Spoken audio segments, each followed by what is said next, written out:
Opa, pessoal, tudo bom? Bem-vindo a mais um podcast aí do Grupo Tecnoredes. Estamos aí com os nossos amigos, o Gerson, estamos aí com o nosso amigo Júnior. Dá um olá aí, pessoal. Oi, pessoal, boa noite. Eu sou o Valdenor Júnior, estou aqui participando do podcast da Tecnorede. Oi, pessoal, tudo bem com vocês? Vamos para o nosso terceiro podcast. Isso aí. E estamos aqui mais uma vez para conversar, né? Hoje o nosso assunto vai ser desktops, notebooks, as diferenças, vantagens e desvantagens de cada um deles. E estamos aqui sempre para passar o conhecimento, passar de uma forma mais simples para que o pessoal que não é da área poder entender aí. Então, vamos lá, galera.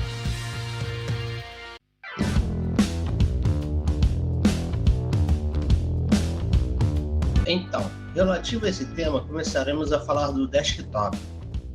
Os famosos computadores de mesa, né?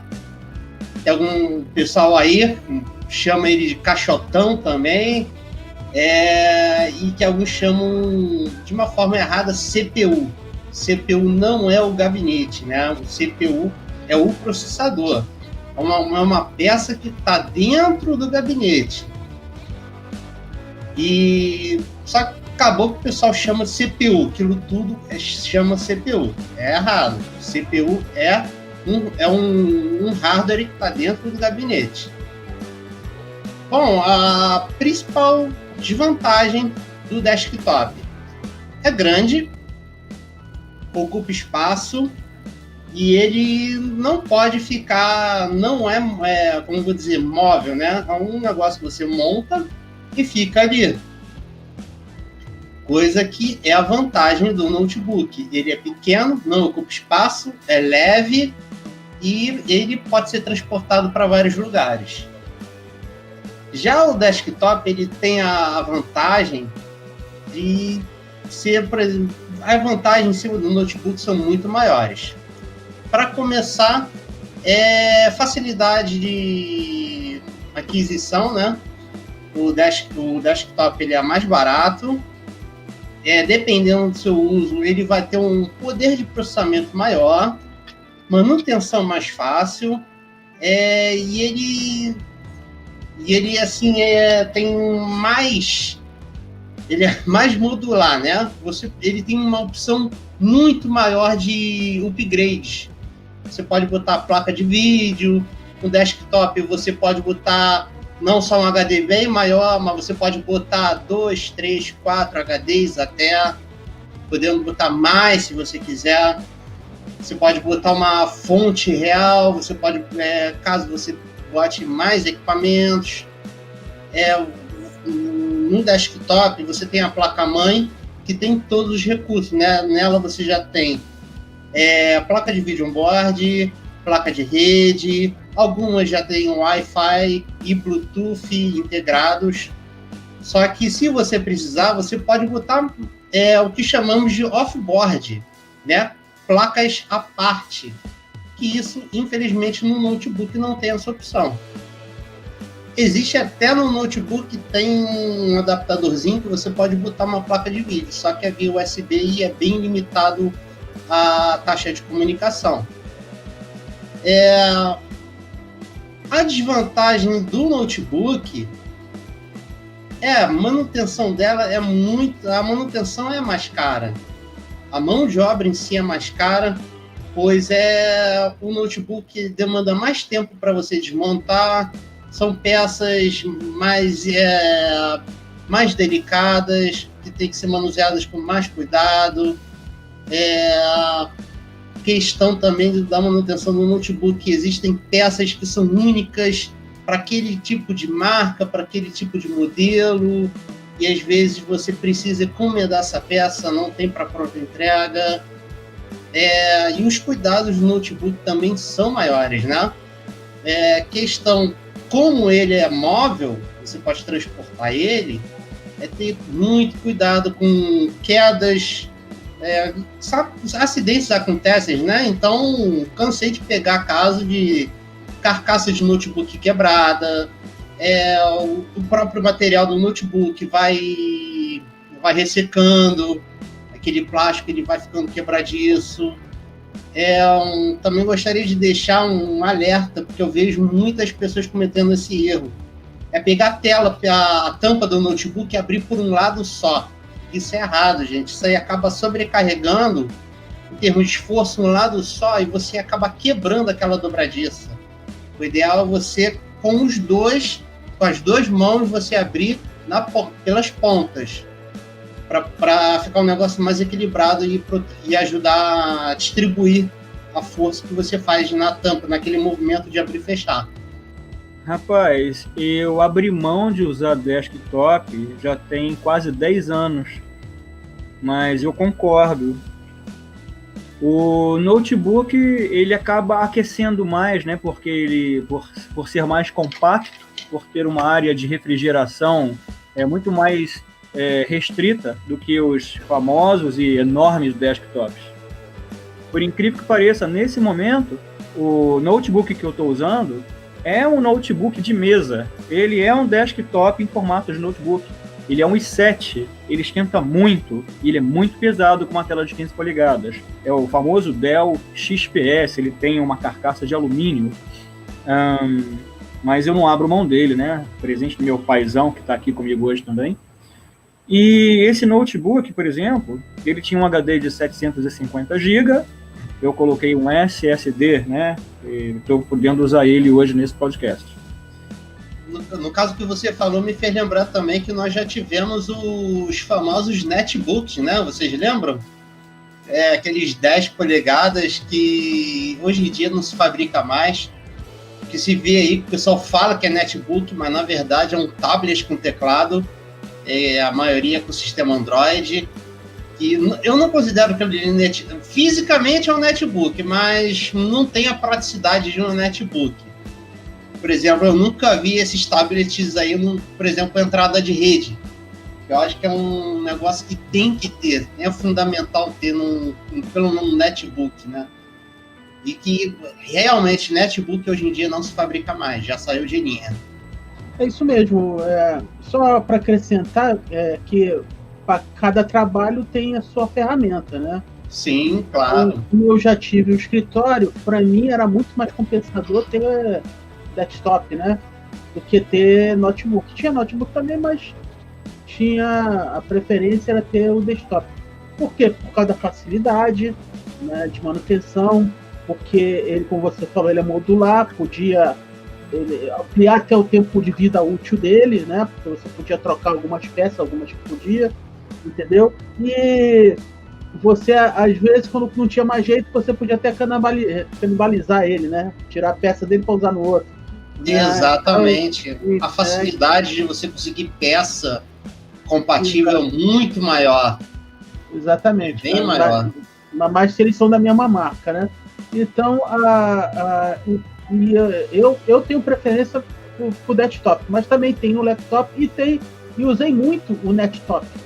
Né? Eu usei muito ele, porque era muito leve, né? Você indo para cliente, era muito mais fácil de carregar do que aquele peso, né, do notebook. Né? Então teve sua utilidade. Ele era muito fraquinho, mas para a internet e o pacote Office ele era perfeito, né? Hoje em dia tem o tablet, como você falou, né? Que você pode ter um tablet que pode simular, né? Até um netbook, né? Que são muito mais práticos, são muito mais leves também, mas também são muito mais frágeis, né? Tem esse porém. Exatamente. Você não tem a vantagem de você aumentar a memória, e não tem periféricos também, né? Você não tem como comprar muitos periféricos. O netbook ainda tinha essa vantagem, você podia colocar alguns periféricos do lado, né? Como leitor de CD, na época se usava mais CD e tudo mais. Fala, Júlio. Gente, eu lembrei de uma coisa bem interessante que eu faço e eu acho que é legal compartilhar com a comunidade. Eu e o nosso grande amigo Vanderlei, há cerca de um ano, adquirimos um notebook ThinkPad Lenovo i5 com, se eu não me engano, 8 GB de RAM DDR3 e um HD de 500, um HD tradicional de 500 GB. Esse notebook, né, ele foi muito utilizado em grandes empresas. É um notebook corporativo com essa configuração. E apesar de muito antigo, ele deve ser um notebook que foi fabricado em 2009, olha aí, mais de 10 anos, o que nós fizemos? Pegamos esse equipamento e colocamos um SSD. No meu caso, eu coloquei um de 240 GB e ele está agora com 16 GB de RAM DDR3. Então ele ficou uma máquina violenta, né? um supersônico. E a coisa mais interessante, nós dois, né, eu e esse meu amigo, nós usamos o notebook em cima de uma dock station. É uma base eletrônica que, quando você conecta o notebook, imagine que você chegou da rua, chegou de um cliente, né, conecta o notebook na base, essa base já é conectada no cabo de energia, no monitor, nas caixas de som, na impressora, USB a princípio, e câmeras externas ou microfone, e tudo o mais é conectado, né, são conectados nas portas conectadas nessa base chamada Dockstation. E eu abri mão do desktop, né, e eu uso o meu notebook dessa forma. Seria perfeito se eu conseguisse comprar um notebook exatamente igual a esse, para quando esse vir a dar um problema irrecuperável, eu pudesse simplesmente conectar um outro, né? Não vou poder chamar de novo, né, porque é um aparelho já antigo, mas ele está muito bem reformulado. Plugar no dock e um abraço. Valeu! Realmente a instalação de um SSD dá um fôlego bem maior no notebook mesmo. Até porque esses HDs tradicionais de notebook são bem lentos, é outra desvantagem, né? O HD do notebook, ele é mais lento do que o HD de desktop. Pois é, então é uma escolha que se faz, né? Qual ferramenta você quer usar. Né? Um tem uma durabilidade maior, né? O desktop tem uma durabilidade melhor do que o notebook. Por outro lado, o notebook é mais caro do que o desktop, né? Dependendo da configuração, lógico. Né? Mas o notebook também gasta menos energia que o desktop. Então você avalia quais são as vantagens e desvantagens. No entanto, né, por exemplo, para a empresa, você vê muita empresa que só usa o notebook. Né? Você, como até teve uma inscrita do canal que falou que na empresa dela todo mundo tinha notebook e só o cara da técnica mesmo, né, que tinha um desktop. Provavelmente ela também, eu acho até que ela se confundiu ali, porque de repente aquele é o servidor do escritório. Sim, ela falava no comentário, né, o gerente de TI, né? Deve ser. TI. Provavelmente ele tem o notebook dele também, porque eles devem ter comprado uma quantidade muito grande, né, de notebook e conseguiu um preço muito barato, né, que acontece muito com a Dell, né?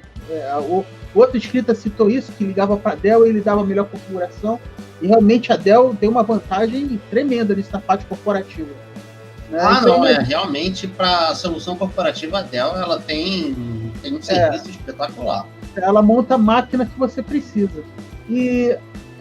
Então imagino que esse sujeito, na verdade, ele tinha ali um servidor de backup, um servidor de rede, que aí você precisa mesmo de um desktop. Não tem comparação, né? Não vai usar um notebook para isso, né?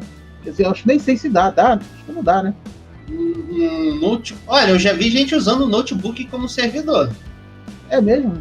Já vi, mas é um escritório pequeno, com 4 funcionários. Então é uma gambiarra. Uma gambiarra, né? Não era nem... Quem fazia todo o serviço de informática desse escritório, onde deu aparecer lá, era o próprio advogado. Não tinha ninguém assim que tinha uma formação em informática ou curso. Ele pegava o que via na internet ou que explicavam para ele e ele mesmo fazia. Ele não queria gastar dinheiro com um profissional, só que ele chegou num ponto que os problemas foram acumulando que ele não deu conta, né? Teve que contratar alguém, que no caso foi eu. Exato, né? Aí vem a produtividade, né? Você botar um advogado, né, que estudou para aquilo, para resolver problema de rede, ele está jogando dinheiro fora. Né? O tempo dele é mais valioso para fazer aquilo que ele sabe fazer. Exatamente. Os outros. Detalhe, era um notebook positivo. O processador Celeron. Com 2 GB de RAM. Ele fazia o backup dele lá. Era o servidor de backup e de impressão, porque a impressora era ligada no notebook e todo mundo mandava imprimir na impressora ali. Acelerou aquele de administrar bem, né? É bom, era um escritório pequeno, né? Então, pequeno, com 4, eram 4 pessoas, vezes 5, e nunca ficava os 4. Era raro ficar os 4 ao mesmo tempo. Então tá bom, é uma gambiarra, mas era uma gambiarra realmente. Aí quando o negócio melhora, ele contrata alguém. Né? Exatamente. Mas no caso aí do que a menina botou lá no comentário, a empresa deve usar notebook pela facilidade do seguinte, é o que eu imagino. Não tem nada fica salvo no notebook, fica tudo salvo no servidor de backup. Então, inclusive os dados de login, né, os usuários, fica tudo salvo no servidor. Então, se o notebook deu problema, pega, encosta ele, bota um outro aparelho, a pessoa já começa a trabalhar ali e o técnico, com calma, vai mexendo naquele notebook com problema, né? Tem essa facilidade. É verdade. Pode ser isso também. Mas a gente está divagando aqui que a gente não sabe, né? É uma possibilidade, né? Mas é uma possibilidade, é verdade. O que mais aqui que temos falando ainda do podcast passado, que na verdade que a gente falou de home office, no podcast passado que nós falamos de home office, tu assustou muita gente quando tu falou que o notebook não pode ficar ligado o dia inteiro. Tu podia explanar isso novamente, né? Nós temos aqui a Caiana Mendes falou isso, a Fortuné Rosário também ficou apavorada. É ela que falou que só o cara da informática que usava exatamente. Realmente nem eu imaginei que as pessoas iam ficar tão assustadas com isso. Mas realmente o notebook, ele não é um aparelho, não é um projeto de um notebook, né? Quando a gente faz um notebook, eles não fazem pensando para o aparelho ficar ligado o dia inteiro, 12, 14, 16 horas, ainda mais num país como o nosso, que bate tranquilo 40 graus. Então, o notebook, o próprio nosso amigo Júnior aí, ele falou, o notebook ele tem um sistema de refrigeração que não é tão eficiente quanto o de um desktop. Então, acumula mais calor, demanda de uma manutenção mais demorada, de períodos mais curtos entre as manutenções preventivas, né? Limpeza. Assim, o recomendável vai trabalhar direto com computador, o ideal seria um desktop. Assim, a longo prazo, você vai usufruir mais das vantagens de um desktop. Manutenção mais fácil. Aí a gente vai para outro inscrito aqui, que é o André Jacobson, que ele fala nos comentários ainda do podcast do Home Office, que ele está desde abril em casa, que ele achava que era uma situação temporária, e agora, como ele viu que vai durar um pouco mais, né? Ele é advogado, ele resolveu investir num desktop, né? Porque ele tem uma máquina antiga, em vez de comprar um outro notebook, ele resolveu comprar um desktop. Exatamente por isso, né? Exatamente. Você tem um aparelho que vai te passar mais confiabilidade durante o longo do uso, né? Também vai ter um desempenho melhor. É um aparelho que não acumula tanto calor, então não vai travar tanto também. E tem facilidade. Num desktop, a manutenção é mais rápida, porque você pegou, abriu a tampa, está ali tudo de fácil acesso. Está tudo ali em mão. Tira o cooler do processador, você tira, limpa, troca a pasta térmica, bota. É bem mais fácil. Isso que no notebook demanda mais tempo e é mais hora que você vai ficar parado com o aparelho em manutenção. Realmente. E como você falou, a peça de manutenção é mais difícil de arrumar. Exatamente. No notebook é mais complicado. Às vezes são peças exclusivas. Se alguma peça queimar, você vai demorar mais para achar. Não tem para pronta entrega. Não vai ali na loja, quero placa-mãe de notebook tal. Não vai ter. Geralmente você tem que encomendar. E geralmente que desktop queimou placa-mãe. Tu vai ali e compra outra igual. Não precisa ser o mesmo modelo, mas pode ser um modelo que também vai dar suporte às peças que você já tem lá, né? Então é bem mais fácil. E aí, me diz uma coisa, e esses notebooks ultra finos, né, que agora a placa integrada já tem tudo, né, inclusive a vídeo, quer dizer, uma placa só é tudo. O Ultrabook, ele tem Ultrabooks que uns são um pouco diferentes do outro, né? Tem Ultrabook que basicamente é um notebook, mas que não tem, ele é bem mais fininho, pelo fato dele usar aquele HD Ultra Slim, um HD mais fino ainda, e ele não tem um gravador de DVD. Tem gente que ainda dá importância para isso, mas o Ultrabook não tem. Agora, tem Ultrabook que ele basicamente é tudo numa placa só. A placa-mãe ali já está, os chips, né, de memória RAM, o SSD, que é direto na placa. Esses equipamentos são bem mais leves, são mais finos ainda. Eles até que são rápidos, né? Porque a comunicação entre os dispositivos é bem rápida. Só que esses aparelhos têm uma grande desvantagem. Eles não têm opção nenhuma caso você queira fazer um upgrade de memória, um upgrade de HD. Você tem que comprar aquele Ultrabook e se contentar com o que ele oferece naquele momento. Se você quiser qualquer coisinha, acabou o espaço, você vai ter que recorrer ao HD externo. Se você for usar algo que vai demandar mais memória RAM do que ele tem, infelizmente você não vai ter saída. Você não vai poder utilizar aquele notebook. Aquele Ultrabook, né, aliás. E uma dúvida também que eu sempre tive é sobre computador para jogo, né? Você tem esses notebooks que dizem que é especificamente para jogo, e são caríssimos, né? Muito caros. Então, vale a pena abrir mão de um desktop que seja para jogo, que também são caros, por um notebook que se diz também para jogo, que é mais caro ainda?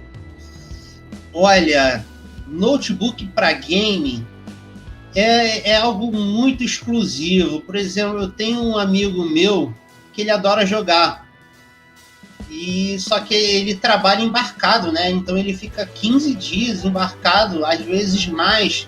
Então ele tem um notebook para jogar. Então, nesse caso, realmente não tem saída, né? Mas se você for para ter em casa, vai jogar em casa, a melhor coisa é um PC Gamer, que o pessoal chama popularmente de PC Gamer. É um desktop para jogos. É a melhor opção. E ele vai fazendo upgrade, né, na placa de vídeo e tudo mais, aquilo dura 5, 6 anos, né, tranquilo. Sim.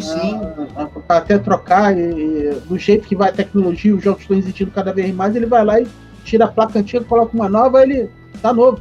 Né, Exatamente. Você às vezes, dependendo do jogo, ele exige mais processador e memória, mas não exige tanto de placa de vídeo. Ele exige mais de placa de vídeo. Aí você tem jogos diferentes. Aí, por exemplo, você acha que, pelo desempenho do jogo, você acha que o teu processador ainda dá conta, você tem bastante memória, mas a placa de vídeo já não está dando conta. É só trocar a placa de vídeo para uma mais atual. E, claro, acompanhar também a questão da placa de vídeo, tomar muito cuidado com a fonte, né? Tem que ter fonte real, dizendo a potência, né, que a placa pede, mas a vantagem do desktop, né, o PC Gamer, é muito maior. E o processador também, às vezes dá para trocar também o processador. O processador, memória RAM, pode só acrescentar memória RAM. Por exemplo, acabou o espaço, tu quer instalar mais jogo, acabou o espaço, é só botar mais um HD e acabou o problema. Problema resolvido, você tem mais espaço e só instalar mais jogos. E outra grande questão desse notebook gamer eles têm o problema de qualquer notebook, né? As peças são mais frágeis, pode queimar, e é extremamente caro e difícil de achar. Então, por exemplo, queimou um módulo de memória. Aquele tipo de memória específico é muito difícil de achar. Você vai ter que encomendar lá fora, vai demorar para chegar. E é bem arriscado, porque às vezes você fica o aparelho 20 dias parado esperando peça. Então, uma última questão que eu queria levantar, você falou de fonte, né, de fonte real. Um Sim. problema que a gente tem muito aqui no Rio de Janeiro é a oscilação, né, da tensão, né, que chega na nossa casa. Então, vira e mexe aqui, a gente vê os aparelhos dar aquela travadinha, né, aquela ligadinha, né, coisa, né, e o computador, né, ele sofre com isso também. Sim, né? E ele é bastante sensível, como qualquer eletrônico. E o computador mais ainda, é muito sensível. E pelo menos, desde que eu me conheço por gente, todo mundo usa filtro de linha.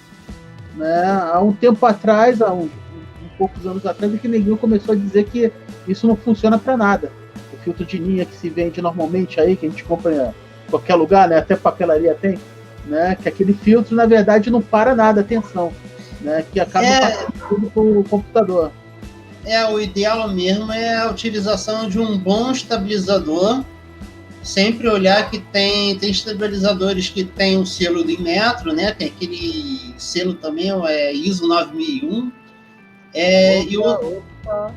Dá licença aí, deixa um cara que teve uma experiência aí uns anos atrás fazer um adendo aí, o espanhol. Opa, pode? Olha só, cara, deve ter sido há 20 anos, mas deu no programa, no Fantástico, sobre os estabilizadores. Todas as melhores marcas de estabilizadores naquela época foram reprovadas. O Inmetro mesmo reprovou. Eu lembro de o único que passou, que também, como é que eu posso dizer, foi o melhor dos piores, né? O menos pior. Eu não lembro a marca agora, se foi o SMS, e por acaso era o que eu usava. Isso que eu ia falar, o SMS é a melhor marca. Ou era, né? Eu não sei como é que tá hoje. Eu, se eu não me engano, tô com um SMS de uma cliente lá em casa, mas tá na bancada, a propósito, é um no-break. Mas, sinceramente, filtro de linha é sim uma boa saída, mas você tem que comprar um bom filtro de linha. Tem marcas aí que são bem recomendáveis, porque você não pode usar um simples Benjamin aí sem marca, desses Xing Lings, e conectar vários aparelhos no Benjamin. Então o filtro de linha é a melhor saída.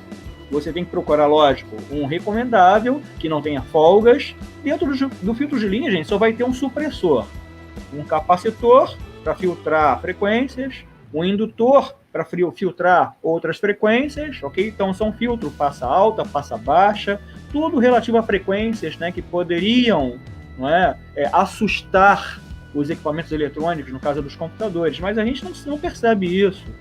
As pessoas acreditavam, ou acreditam que o estabilizador seria a melhor saída, porque elas escutam o clique, clique, clique cada vez que a tensão, né? Que o pessoal acha que são 110 volts, mas são 127, e como o nosso amigo Gerson falou aí, são 127 variáveis, que pode estar apresentando 125, ou menos, ou mais, né? E no final das contas, varia bastante. Varia muito, né? Quanto mais equipamentos você tem ligado na mesma rede elétrica, e principalmente se for uma rede numa casa muito pequena, muito simples, monofásica, é um caso muito sério a se pensar, né? Para quem usa computadores parrudos aí, impressora laser e coisas assim. Beleza? Recomendo, nesse caso aí, um bom no-break e um bom... Tá usando tudo aí, liga o micro-ondas e acaba com a festa. Meu Deus do céu. E tem outra coisa aí, se vocês me permitirem, que eu estava pensando aí no decorrer que o espanhol falou aí de notebooks e netbooks. Eu tenho na bancada um netbook Dell, eu acho que é um Z11. Cara, eu usei isso aí há uns 15 também, eu acho que há uns 15 anos, se eu não me engano. E ele só tem 2 GB de RAM, DDR2, para quem conhece aí de memória, né, das gerações das memórias. Nós estamos atualmente na geração DDR4, vamos dizer assim. E aquele ali, eu abri hoje cedo, e ele só tem uma placa de memória DDR2, sem opção de você colocar uma segunda placa. Eu fui procurar no mercado, na internet, uma placa de 4 GB, né, para colocar nesse aparelho, e não achei disponível facilmente. Quando eu procurei no mercado internacional chinês, custa R$400 ou R$300 uma memória de 4 GB para esse Dell Netbook. Ou seja, realmente o netbook ele é muito ele fica muito pequeno, né? As condições dele não são realmente mais que você não pode aumentar, né? Não pode fazer um upgrade nele com a segurança que nós temos no desktop, como o espanhol falou. Outro detalhe... Realmente, esse netbook aí para um usuário casual hoje em dia já não serviria mais, né? Cara, talvez até servisse. Eu coloquei o Windows 10 nele com um HD comum de 250 GB, não é um SSD, e com 2 GB de RAM, e ele funcionou, só que ele não me atende. Coloquei o Office 2013 e o Windows 2010. Ele tá lá desde 4 horas da tarde, 3 horas da tarde, se eu não me engano, instalando o Office. Não sei se ele terminou, já são nesse horário aqui, acho que são quase 11 horas, né, da noite. Mas é lógico, eu vou colocar um SSD nele, já que eu não consegui dobrar essa memória para 2 pentes de 2 GB ou um de 4 GB, que eu percebi que é inviável, né, e vou vender esse notebook antes que ele não sirva para mais nada nos próximos anos. E outra informação sobre os notebooks gamers. Eu não sei se eu posso dizer que foi o prazer de prestar serviço, né? Vamos lá, a SRW, né, minha empresa, prestou serviço para a Dell, e vamos dizer aí que é a fabricante de notebooks gamers, que vendeu muito aí nesses últimos anos. E deu muito problema também, deixou muito usuário insatisfeito, que teclado dava problema, e tela e tudo mais, né? Não durava muito. E não era lá o super notebook como os primeiros da Dell, como esse i7 que eu comentei no início aí do nosso podcast, né? Então, só para terminar para falar na parte da fonte, tem o Gabriel Todt, lá do Clube do Redware, que ele fez um vídeo falando justamente sobre fontes, né, fito de linha, estabilizador e notebook e notebreak. Como é que é? No break. Quase não sai. Né? E ele faz um esquema lá na lousa, ele desenha lá explicando como é que é feito aqui no Brasil, como é que se faz lá o fito de linha, que é uma coisa bem arcaica mesmo, né? Uma coisa assustadora para quem sempre usou, né? Estabilizador fito de linha, né? Você fica meio, usei anos que eu estou usando isso aqui e não servia para nada. Tá vendo? Vale a pena investir uma grana no break, ok? Melhor que o filtro de linha, melhor que o estabilizador. Outra coisa que pouca gente sabe é que no break tem prazo de validade. A bateria Como qualquer bateria de qualquer coisa que tem bateria, a bateria você tem que trocar. Mas as pessoas não costumam reparar nisso, né? Então elas já usam aquilo ali durante anos e no dia que precisar pode não ter, porque já passou do prazo de validade. Aquela bateria Exatamente, ela vai perdendo força, capacidade de armazenar energia. Eu gostaria também de deixar uma dica, principalmente aí para quem tem fonte real, que eu vejo muito esse erro. Aí a garotada aí que gosta de jogar no computador e tem uma fonte de 600, de 800... Explica o que é fonte real. E fica colocando o computador em estabilizador de 300. E eles não sabem, já vi isso, dá muito problema, tela azul até. O cara acha que é problema no computador, mas não é. A fonte está sendo limitada pelo estabilizador. Caso você use uma fonte real de potência maior, você tem que também ter um estabilizador de potência maior. Sempre prestar atenção nisso antes de comprar o equipamento. Senão a fonte vai puxar uma energia ali que o estabilizador não deixa passar. Exatamente. E aí o computador desliga. Ele desliga, né? Desliga, dá tela azul. Aí pode dar um problema também, né? Imagina se o cara tem uma impressora laser ligada junto com esse computador aí nesse meu break. Aliás, estabilizador, né? Exatamente. Tem gente que vai pensar que é força do além. Toda vez que eu ligo a impressora, o computador desliga. E também deixar um aviso. Gente, o NoBreak ele é um equipamento que armazena energia para você desligar seus equipamentos com segurança. Mas eu já vi gente botando geladeira em NoBreak. Não é. O NoBreak ele é para equipamentos eletrônicos. E esses equipamentos têm assim, baixo consumo. Computador, impressora jato de tinta, equipamentos de rede. A geladeira tem um motor, né? Exatamente. Por exemplo, tem gente que usa, é raro, mas usa aquela TV de tubo, não pode botar no break, no break não aguenta aquilo. Geralmente esses eletrodomésticos, máquina de lavar, micro-ondas, geladeira, também não pode. Já vi gente botando furadeira no break, porque não tinha mais tomada para botar e botando no break, queimou na hora, também não pode.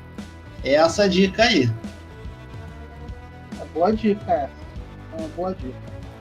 Bom, tem mais alguma coisa que queira se falar? Podemos encerrar. Todas as dicas, assim, para o pessoal poder entender, já para caso tenha alguma dúvida, é só perguntar aí nos comentários que teremos o prazer de responder. Boa! Se for o caso, a gente faz um podcast mais profundo, né? Com o notebook e desktop aberto. Exatamente.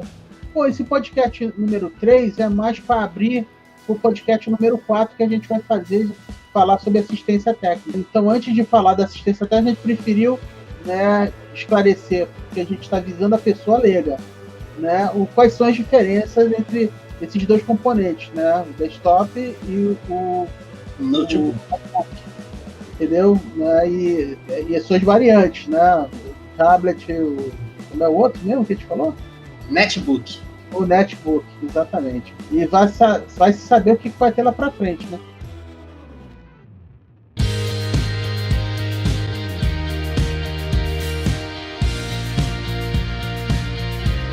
Pessoal, esse foi mais um podcast, então. Espero que vocês tenham gostado. Estamos aqui sempre para passar conhecimento, orientar da forma mais simples, sem aquela linguajar técnico que, para quem não é técnico, chega a ser incomoda, né? Porque acaba não entendendo nada. E esse podcast foi para fazer meio que uma introdução, o pessoal entender e facilitar no entendimento do próximo podcast, que vão falar sobre manutenção preventiva, assistência técnica e geralmente compra de peça, podemos também orientar. Então, Gerson, Júnior, dá um até a próxima aí pro pessoal. Opa! Pô, galera, foi muito maneiro aí gravar mais esse podcast com vocês aí. Obrigado pela oportunidade, Gerson Espanhol. E Espanhol, é uma pena o pessoal não poder ver, né? Eu acho que não vai conseguir ver aí a maioria pelos áudios, que você tá com um fone de ouvido muito maneiro. Você tá ligado no notebook ou no desktop? Desktop. E a câmera é o celular. Exatamente, eu não tenho webcam, fiz aqui uma forma, tá através até pela rede de ligar o celular no computador. Inclusive eu tenho 2 desktops, um é só para jogo e outro é para trabalho. Muito bem, é isso mesmo. Eu até tenho o notebook, mas o notebook é muito exclusivo, é mais para ir em cliente. E pagar conta. Oi? E pagar conta na internet. Eu uso o notebook só para ir em cliente mesmo, caso tenha que fazer alguma coisinha na rede, eu levo meu próprio notebook, que às vezes é chato você ir num cliente, parar alguém do trabalho para você poder usar a estação dele para fazer uma configuração. Tá certo. Então, eu peço para todos que se inscrevam no canal, caso gostem do podcast. Nós estamos nas redes sociais, no Spotify, né, no canal tecnorede.com.br, no Facebook também. E até a próxima. Até o próximo podcast. Até a próxima, pessoal.